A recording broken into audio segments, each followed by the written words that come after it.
ሰላም የእግዚአብሔር ቤተሰቦች ከማህበረ ቅዱሳን ቴሌቪዥን የዕለቱን አጫጭር መረጃዎች ይዘንላችሁ ቀርበናል። ተቋማዊ ህብረትና አንድነት ለትምህርት ጥራት በሚል መሪ ቃል ውይይትና ምክክር ተካሄደም። በቅዱስ ሥላሴ ዩኒቨርሲቲ የተካሄደው መርሃ ግብሩ የዩኒቨርሲቲው ኃላፊዎችና መምህራን እንዲሁም በቅዱስ ሲኖዶስ ፈቃድ ከተቋቋሙ 8 መንፈሳዊ ኮሌጆች የተውጣጡ የሥራ ኃላፊዎችና መምህራን የተሳተፉበት እንደነበረም ተመላክቷል።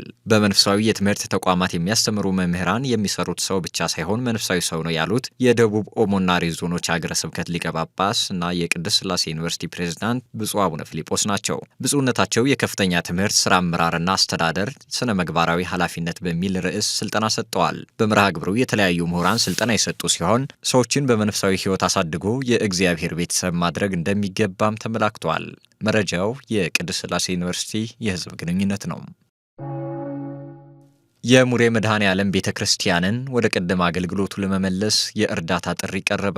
በ1944 ዓመተ ምህረት እንደተመሰረተ የሚነገርለት በወላይታ ሀገረ ስብከት ኦፋ ወረዳ የሚገኘው የሙሬ መድኃኔ ዓለም ቤተክርስቲያን በድንገተኛ የእሳት አደጋ ቃጠሎ እንደደረሰበት የሀገረ ስብከቱ ስራ አስኪያጅ መላከ ሰላም ቀሲስ ቦክቻ ኤንጋ ለጣቢያችን ባደረሱት የስልክ መረጃ ለማወቅ ተችሏል። ስራ አስኪያጁ እንዳሳወቁት ንዋየ ቅድሳቱ ሙሉ በሙሉ መቃጠላቸውንና ቤተክርስቲያኑም አገልግሎት መስጠት በማይችልበት ሁኔታ ላይ መሆኑን አስረድተዋል።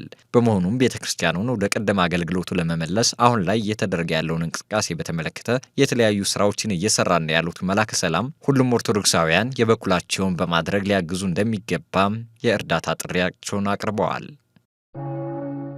የቅድስት ቤተክርስቲያንን ተልእኮ ለማስፈጸም የራስ አገዝ ልማቶችን በጊዜ መስራት ይገባል ሲሉ ብፁዕ አቡነ ሕርያቆስ አሳሰቡም። የአዲስ አበባ ሀዲያና ስልጤ አህጉረ ስብከት ሊቀ ጳጳስ ብፁዕ አቡነ ሕርያቆስ ይህንን ያሳሰቡት የቦሌ ቡልቡላ ፍኖተ ሕይወት ቅድስት ማርያም ህንፃ ቤተክርስቲያንና ልዩ ልዩ የልማት ስራዎችን መጎብኘታቸውን ተከትሎ ነው። በጉብኝታቸውም ዋናውን የቅድስት ቤተክርስቲያን ተልእኮ ለማስፈጸምና ለአገልግሎቷም ምቹ መንገዶችን ለመፍጠር የሚሰሩ የራስ አገዝ ልማቶችን ጊዜውን፣ ቦታውንና ሁኔታውን እንዲሁም ዘላቂነቱን መሰረት በማድረግ ጠንክሮ መስራት እንደሚገባም አሳስበዋል። መረጃው የአዲስ አበባ ሀገረ ስብከት ሚዲያ ነው።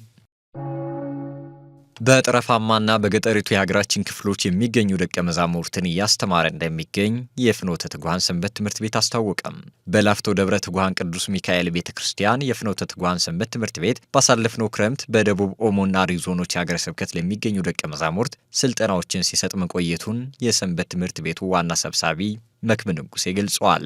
እንደ ዋና ሰብሳቢው መክብብ ንጉሴ ገለጻ ከሆነ ደቀ መዛሙርትን ከተለያዩ አካባቢዎች በማምጣት በቋንቋቸው እያስተማሩ የስብከተ ወንጌልን አገልግሎት ለማስፋፋት እየሰሩ እንደሚገኙም ገልጸዋል። በጠረፋማና በገጠሪቱ የሀገራችን ክፍሎች የስብከተ ወንጌልን አገልግሎት ለማስፋፋት በተለያዩ ቋንቋዎች ማስተማር የሚችሉ ደቀ መዛሙርት ላይ ጠንካራ ስራ መስራት የሰንበት ትምህርት ቤቶች አንዱ ኃላፊነት ነው ያሉት ሰብሳቢው አክለውም ሁሉም ሰንበት ትምህርት ቤቶች በዚሁ ላይ ትኩረት አድርገው እንዲሰሩም አሳስበዋል።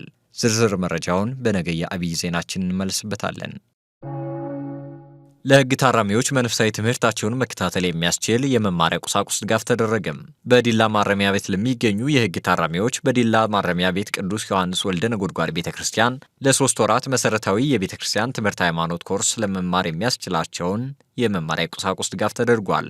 ድጋፉ ለ75 የሕግ ታራሚዎች የተደረገ ሲሆን 5 የትምህርት አይነቶችን እንዲማሩ በማሰብ ለእያንዳንዳቸው 5 ደብተርና 1 እስክሪብቶ ነው የተደረገው።